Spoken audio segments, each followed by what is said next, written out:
David, after 12 years, we're eliminating your position. My name is David Miller.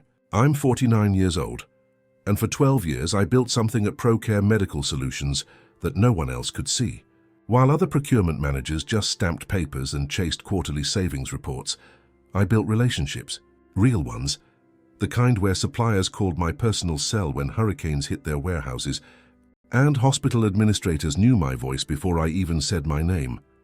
Michelle Ross sat across from me in that sterile conference room, her smug smile telling me everything I needed to know. She was 37, hired 6 months ago to modernize operations after the merger with the North-South Health Group. New leadership meant new ideas. Apparently, loyalty and a proven track record were old ones. We appreciate your service, but the company is moving in a new direction, she continued, sliding a manila folder across the table. The sound of it scraping against the glass surface echoed in the silent room like a final verdict. Clear out your desk by Thursday. I smiled and nodded. I understand. Pause for YouTube CTA. If you're enjoying this story, please take a moment to subscribe to our channel. It makes a huge difference. Also, let us know in the comments what part of the world you're watching from. The HR rep, a nervous woman named Janet, shifted uncomfortably as she explained the severance package. Her hands trembled slightly as she shuffled the documents, as if she knew something was deeply wrong, but couldn't quite put her finger on it. Michelle checked her phone twice during the meeting, clearly anxious to move on to the next item on her optimization agenda. To her, I was just another line item crossed off her to-do list. When they asked if I had any questions, I just shook my head. "Thank you for the opportunity," I said, getting to my feet. 12 years was a good run. Michelle's smile widened. She thought I was taking it gracefully, broken, defeated, ready to shuffle out quietly like the other veterans she'd already shown the door. What she didn't know, what she could never have imagined as she tidied her folders with that infuriating corporate efficiency, was that during the pandemic supply crisis 3 years ago, when hospitals were desperate and suppliers were overwhelmed, I had quietly restructured our most critical contracts. Not under ProCare Medical Solutions, but under Miller Supply Consulting, a firm I registered during the chaos. It was perfectly legal. The hospitals needed supplies. The suppliers needed reliable partners. I delivered both. Those relationships weren't built on corporate letterhead.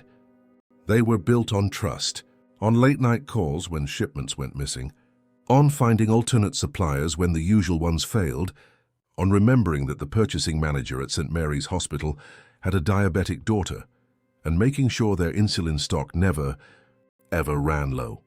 I went back to my desk and started packing. The office hummed with the familiar late afternoon noise, people on calls, printers whirring, the central air maintaining that artificially controlled temperature that always gave me a chill. 12 years of industry awards went into a cardboard box. The photos of my late wife, Catherine, were carefully placed in my briefcase. Her brown eyes still seemed so alive in that picture, taken on a trip to the Poconos 2 months before the diagnosis. The contact book stayed right where it was. I'd let them figure out what those phone numbers really meant. My cell phone buzzed. A text from Anthony Vargas from Vargas Medical Supplies. Heard rumors about a shakeup at ProCare. "Everything okay over there?" I typed back. "Everything's great. Might have some interesting news for you soon."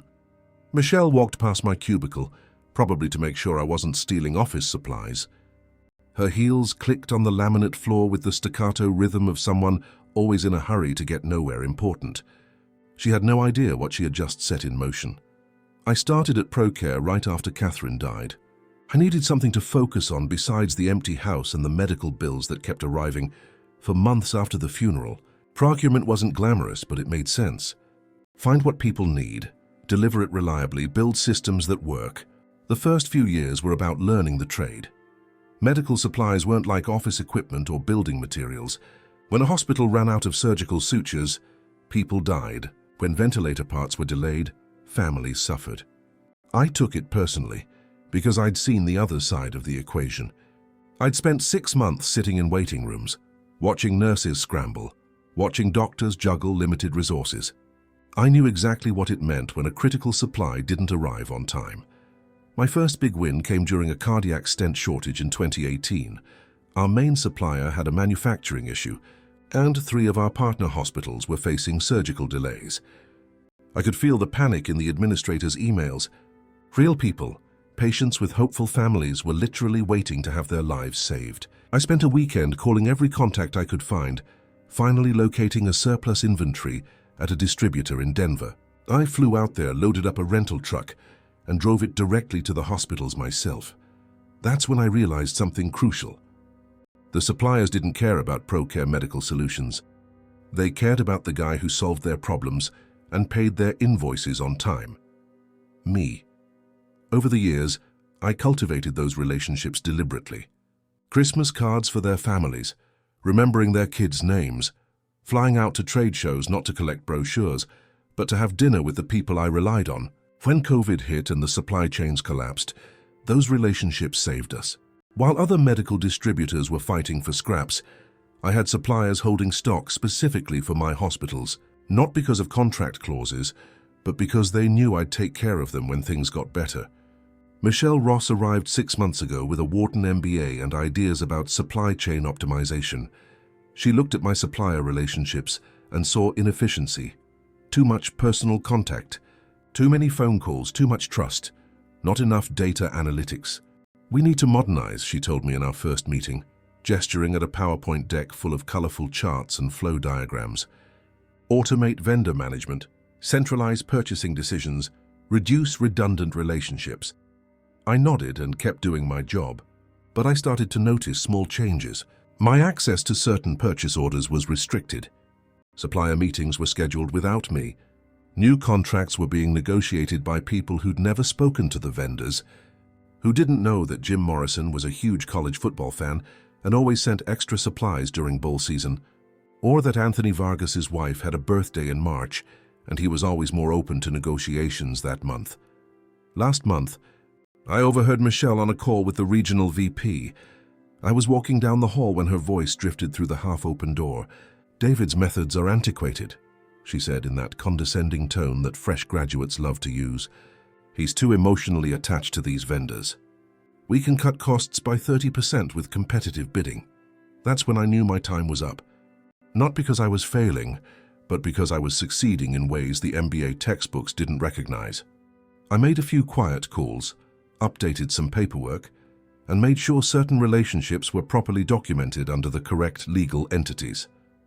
Michelle thought she was cutting dead weight. She had no idea she was about to learn the difference between managing a supply chain and actually being one. On Thursday afternoon, I loaded the last box into my truck and drove away from ProCare Medical Solutions for the last time. The sky was overcast, threatening rain, the kind of gray afternoon that seemed to match the moment perfectly. The security guard, Marcus, shook my hand at the door. "Heard about the changes," he said quietly, looking around to make sure no one was listening. "Sorry to see you go, Mr. Miller." "Thanks, Marcus. You take care." I drove to my suburban home and sat in the kitchen with a cup of coffee. The dark liquid steamed in the mug Catherine had given me for our 20th anniversary. The one with the faded inscription that read, "World's Best Husband. 12 years of work." Reduced to 3 cardboard boxes in my hallway. Catherine's picture smiled at me from the mantelpiece.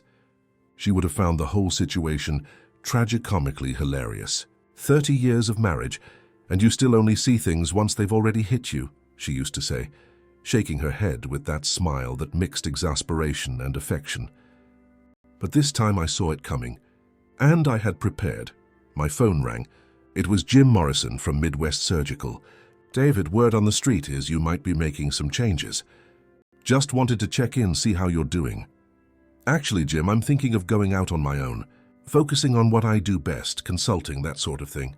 Quick question for you. If I were to open my own logistics firm, would Midwest Surgical be interested in exclusive partnership agreements? Better terms than you're getting from the big distributors?" Jim was silent for a moment. I could hear him breathing on the other end of the line, processing. "David, you know damn well that 90% of our business comes from the relationships you build. If you're asking if we'd rather work directly with you or deal with whatever corporate robot they stick in your place, that's not even a question." I made 6 more calls that night. Same conversation, same answer. By Friday morning, I had commitments from every major supplier I'd worked with for the last decade. Not just to do business with my new company, but to terminate their existing contracts with ProCare Medical Solutions. The beauty of supplier agreements in the medical supply industry is that most have 30-day termination clauses, a standard protection for both sides. Suppliers can't be trapped in deals with unreliable distributors, and distributors can't be stuck with suppliers who don't deliver. What Michelle didn't understand, what none of her PowerPoint charts could have ever predicted, was that those suppliers did business with me, not with ProCare. When I left, the relationships left with me. I spent Saturday setting up Almeida Health Logistics from my home office, LLC, insurance, bank accounts. By Sunday night, I had a functioning company. On Monday morning, I sent out the termination notices. 5 major suppliers, 30 days notice, professional, courteous, and completely ironclad. Then I sat back and waited. Michelle was about to find out that firing the guy who built your entire supply chain was like firing the foundation of your building. Everything else just crumbles. On Tuesday morning, Michelle Ross walked into her office expecting a routine day of optimizing operations. She had a meeting scheduled with the IT team to discuss implementing new vendor management software, another one of her modernization initiatives. Instead, she found her assistant holding a stack of urgent emails with a worried expression. "These came in this morning," she said, her voice barely a whisper. Contract terminations. Michelle looked at the first page. Vargas Medical Supplies 30-day notice of termination, effective immediately for new orders. The text was formal, polite, but utterly final. The second page was worse. Midwest Surgical, same notice. By the third page, Michelle's hands were shaking. 5 of her biggest suppliers, all terminating on the same day, all notices dated that same morning. She grabbed the phone and called Vargas Medical Supplies. "Anthony Vargas, please. This is Michelle Ross from ProCare Medical Solutions." "Mr. Vargas is in a meeting," the receptionist said with a professional politeness that felt rehearsed. "May I take a message?" "Heads regarding the termination notice. There must be some mistake." "There's no mistake. Mr. Vargas was very clear about the decision. I need to speak with him today. It's urgent." "I'll pass along the message." The line went dead. Michelle tried Midwest Surgical next. Jim Morrison wasn't available. Neither was the account manager or the regional director. By noon, she had called every single terminating supplier. Not one of them would take her call. It was as if an invisible curtain had dropped between her and the entire supply ecosystem that kept the company running. She pulled up the supplier files on her computer, searching for some leverage, contract terms, penalty clauses, anything that could force them to honor their agreements. What she found made her stomach turn. All the major contracts had been renegotiated during 2022, during the pandemic supply crisis. They all included 30-day termination clauses with no penalties, an industry-standard practice for medical supplies. But there was something else she hadn't noticed before. The point of contact listed on every single contract wasn't ProCare Medical Solutions. It was David Miller, Senior Procurement Specialist. Michelle stared at the screen, feeling the blood drain from her face. She had fired the guy whose name was on every critical supplier relationship, the guy who had apparently structured those relationships to be portable. Her phone rang, making her jump. It was the regional VP, Henry Campos. "Michelle, I'm getting calls from 3 hospital networks. They're asking about supply chain disruptions. What's going on?" "We've had some contractual issues with a few vendors. I'm handling it." Her voice came out higher than she intended. "Handling it how?" "St. Mary's Hospital says their surgical supply order was just cancelled. They have procedures scheduled for next week." Michelle felt sweat on her brow. "I'll call them back and sort it out." "You'd better. If we lose hospital contracts over supply chain failures, heads are going to roll." After Campos hung up, Michelle sat in her office trying to process what was happening. David Miller had been fired on Monday. By Tuesday, their entire supply network was collapsing. The connection was too obvious to be a coincidence. She called human resources. "Janet, I need David Miller's personal contact information. We have some follow-up questions about his vendor relationships." "I can't provide personal information for former employees. It's company policy. This is business critical. We're having a supply chain emergency." You'll need to go through the legal department for that kind of request. Michelle slammed the phone down and called legal. They said it would take at least a week to process the request, maybe longer. A week she clearly didn't have. She tried a different approach. She dialed David's old extension, hoping someone in procurement might have his personal number. That extension has been deactivated, the automated voice said. David Miller is no longer with the company. By Wednesday morning, the situation was spiraling. 2 more hospital networks had called to complain about cancelled orders. The regional manager from North-South Health Group was demanding answers. Michelle finally swallowed her pride and tried searching online for David Miller's home number. It was unlisted. She slammed the phone on her desk and stared at the termination notices scattered across her desk. 5 suppliers, hundreds of thousands of dollars in monthly orders, all gone because she fired one man, the man who apparently had built the very system she was supposed to be managing. On Wednesday afternoon, Michelle decided to visit some of the suppliers in person. If they wouldn't take her calls, maybe a face-to-face meeting would work. Her first stop was Vargas Medical Supplies, a warehouse complex a 20-minute drive from the city. The smell of disinfectant and cardboard hung in the air as she walked in. Dressed in her best pantsuit and carrying a briefcase full of contract addendums she'd had drafted. "I'm here to see Anthony Vargas," she told the receptionist. Michelle Ross from ProCare Medical Solutions. The receptionist made a call, spoke quietly for a moment and hung up. "Mr. Vargas is unavailable. I drove all the way out here specifically to resolve our contract situation. This is important. I understand, ma'am, but he's not available." Michelle waited in the lobby for an hour, watching employees walk by with clipboards and tablets, watching trucks load and unload medical supplies that were once destined for her hospitals. The constant hum of forklifts and the beep of scanners created an industrial symphony that only heightened her anxiety. Finally, a man in his 50s walked out, powerfully built, work boots covered in dust, a clipboard in his hand. "You Michelle Ross?" "Yes, are you Anthony Vargas?" "I am." "Walk with me." He led her out to the loading dock, where workers were moving crates of surgical instruments. The noise was deafening, metal on metal, voices shouting instructions. "Let me save us both some time," Anthony said, his voice raised over the din. "We will not be resuming business with ProCare Medical Solutions. That decision is final. Can you at least tell me why? We've had a good relationship for years." Anthony stopped walking and looked her right in the eye.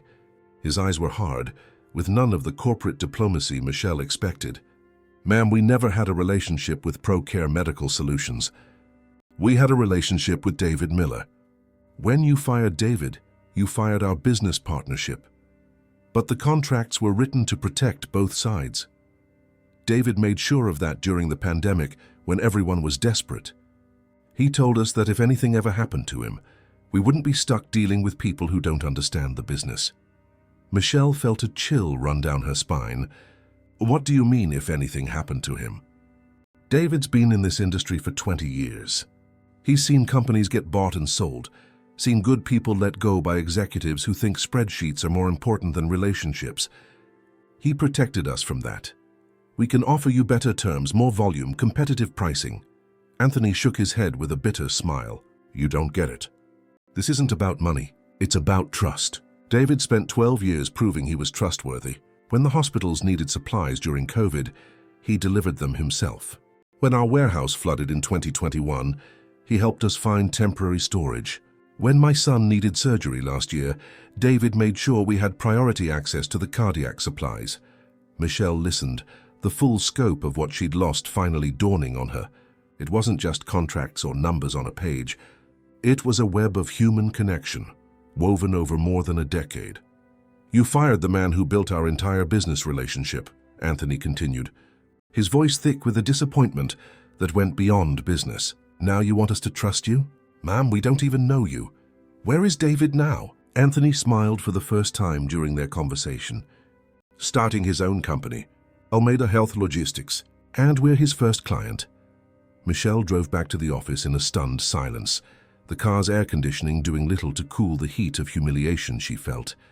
She had thought David was just another employee, a procurement specialist who ordered supplies and managed vendor paperwork. What she had actually fired was the human foundation of their entire business model. By Thursday morning, she had a clearer picture of the disaster. All 5 suppliers who terminated their contracts were now working exclusively with David's new firm.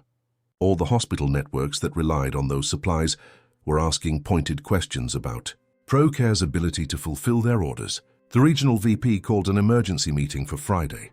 Michelle spent Thursday night updating her resume, the cursor blinking mockingly on the screen as she tried to find a way to explain how she had single-handedly destroyed an entire supply chain in less than a week. On Friday morning, Michelle sat in the conference room with Regional VP Henry Campos and 3 other executives from the North-South Health Group. The mood was grim, the kind of tension that precedes mass layoffs or division closures. "Explain to me how we lost 5 major suppliers in 1 week," Campos said, his voice tight with controlled rage. Michelle had prepared for this moment. She opened her folder and laid out the termination notices. It appears our former employee, David Miller, structured these contracts in a way that made them portable. When we terminated his employment, the vendors chose to follow him to his new company. His new company, Almeida Health Logistics. He registered it the day after he was fired. Campos studied the notices with a hawk's eye. "This is all perfectly legal. 30-day notice periods, no penalty clauses. Standard industry practice." "Yes, and you're the one who fired the man who negotiated all of these contracts." Michelle felt the room get smaller, the walls seeming to close in. "We were restructuring the procurement department. His position was eliminated as a cost-cutting measure." "A cost-cutting measure?" Campos set the papers down and looked directly at her. "Michelle, do you have any idea what you've done?" Before she could answer, his assistant knocked on the conference room door. "Sorry to interrupt, Mr. Campos. You have an urgent call from St. Mary's Hospital." Campos took the call on speakerphone. Michelle and the other executives listened to one side of the conversation, each word ratcheting up the tension. "I understand.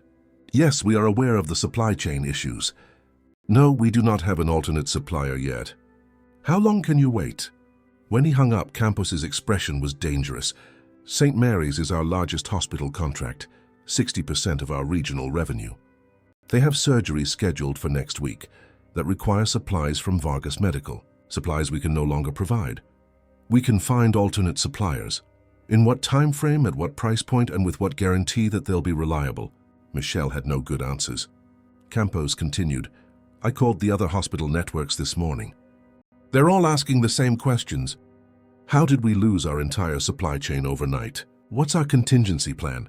Why should they trust us with their medical supply needs if we can't even maintain vendor relationships?" The silence in the room was heavy, suffocating. "There's more," Michelle's assistant said from the doorway. David Miller called. "He's offering to meet with us." Campos looked up sharply. "He wants to meet when?"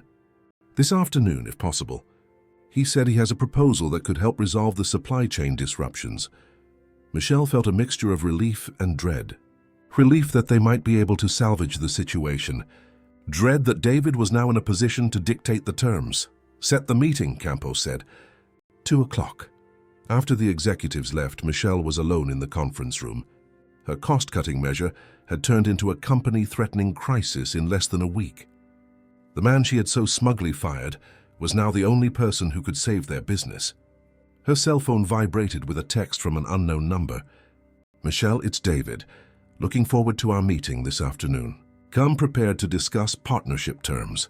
The suppliers are willing to resume service to ProCare's hospital clients, but only through my company as the primary distributor.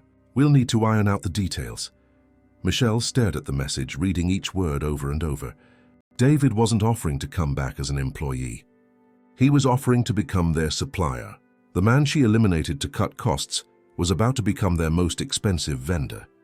At precisely 2 o'clock, David Miller walked into the ProCare Medical Solutions conference room wearing a sharp navy suit and carrying a leather briefcase. He looked calm, professional, and completely in control. The subtle scent of his cologne filled the space, a quiet fragrance that contrasted with the heavy atmosphere of desperation hanging over the ProCare executives. Michelle sat opposite him, flanked by Henry Campos and the legal team, in the same room where she had fired him exactly 1 week earlier. The irony was lost on no one. "David," Campos said, extending a hand with forced cordiality, Thank you for coming. We understand you might be able to help us resolve these vendor relationship issues. David shook his hand firmly and sat down with the relaxed posture of a man holding all the cards. He opened his briefcase and took out a neatly organized document. I can do more than help. I can solve the problem completely.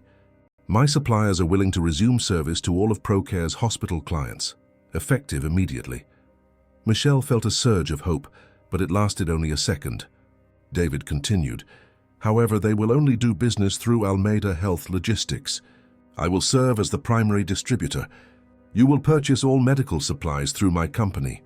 Campos leaned forward, his fingers steepled on the table. What kind of terms are we talking about? David slid a contract across the table with the same calm demeanor as someone ordering a coffee. The standard distributor markup is 15%. Given the urgency of the situation and the specialized relationships involved, my margin will be 25%. Michelle's heart sank.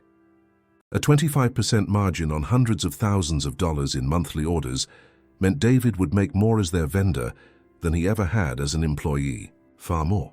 That seems excessive, she said, trying to keep her voice steady. David looked at her with the same calm smile he'd given her when she fired him. The smile she now realized was not one of resignation, but of a man who knew exactly what he was doing. Michelle, a week ago I was a cost to be eliminated. Today, I'm the only solution to your supply chain crisis. The market determines the value. Campos studied the contract line by line, flipping through the pages methodically. Finally, he looked up. These terms are actually reasonable for exclusive distributorship relationships.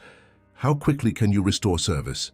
Vendor relationships will be reactivated within 24 hours. Deliveries to the hospitals will resume Monday morning. All existing quality standards will be maintained, and the legal structure fully protects both companies. David paused, letting the words hang in the air. My suppliers trust me.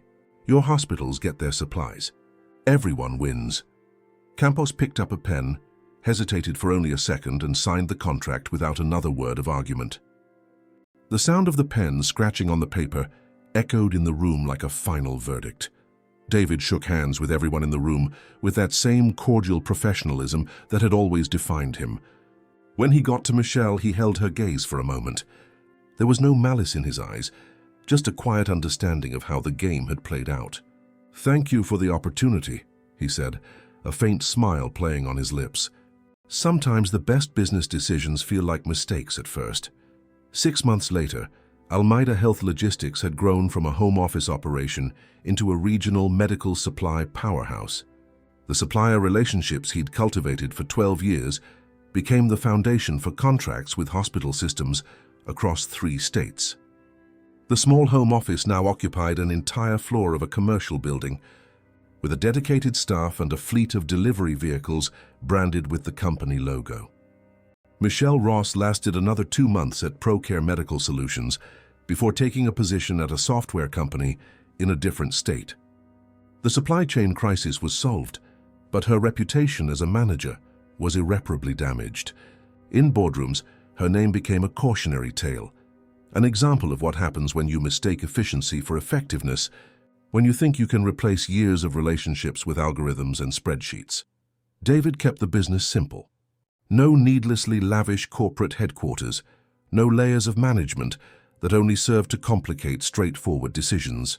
Just reliable people delivering essential supplies to the places that mattered most. He hired 3 employees, 2 logistics coordinators and an administrative assistant. All of them came from his old industry contacts, people who understood that medical supply chains weren't about optimizing spreadsheets, but about making sure a heart surgeon never had to cancel a procedure because the right stent wasn't available. On a Thursday night in November, David sat in his home office reviewing the week's delivery reports. The desk lamp cast a warm circle of light on his desk, and outside the window, he could see the city lights twinkling in the distance. All hospital orders filled on time, all supplier payments processed promptly. No emergencies, no crises, no angry calls from administrators whose patients were left waiting. His phone rang, breaking the comfortable silence. It was Anthony Vargas. David, you got a minute? We're thinking of expanding into the Ohio market. Interested in growing the partnership? Always interested in good business, Anthony. Send me the proposal. After he hung up, David glanced at the photo of Catherine on his desk. In the faded photograph, she was smiling in that way she always did when he was being stubborn about something, as if she knew it would all work out in the end. She would have been proud, not because he got revenge on the people who fired him, but because he built something better from what they threw away. He picked up the coffee cup next to the photo, cold now but still comforting, and took a thoughtful sip. 12 years at ProCare hadn't been a waste. Every call he'd made, every relationship he'd cultivated, every problem he'd solved at 3 in the morning had been an investment. Not in the company, but in himself. In his reputation, his network, his ability to create value where others only saw bureaucratic processes. Michelle had made the classic mistake of confusing the person with the position, of thinking that eliminating a line on the org chart was the same as eliminating a problem. She never understood that in some businesses, especially those built on trust and human relationships, the person isn't just part of the system. The person is the system. David opened his desk drawer and pulled out the business card he'd had printed the week after his termination. High-quality cardstock, elegant embossing, just the essentials. David Miller, founder and CEO, Almeida Health Logistics. He smiled, remembering the look on Michelle's face when he'd walked into that conference room a week after being fired, not as an employee begging for his job back, but as a business partner dictating the terms. His cell phone buzzed with a text. It was Jim Morrison. "David, the Cleveland Clinic is looking for a new distributor. I gave them your contact info. Be ready for a call tomorrow." David typed back a quick thank you and leaned back in his chair. Sometimes the best response to being undervalued is to prove your value on your own terms. And sometimes, the people who think they can replace you with an algorithm and a spreadsheet learn the hard way that human relationships, built over years with integrity and commitment, can't be replicated by automated systems or ambitious executives with shiny new MBAs. David shut down his computer, put away the reports, and looked one last time at Catherine's photo. "We did it, honey," he said quietly to the silent portrait. "Are we?" Then he turned off the office light and walked out, leaving behind another day of a life he had rebuilt exactly the way he wanted it, on his own terms, with the people who truly mattered.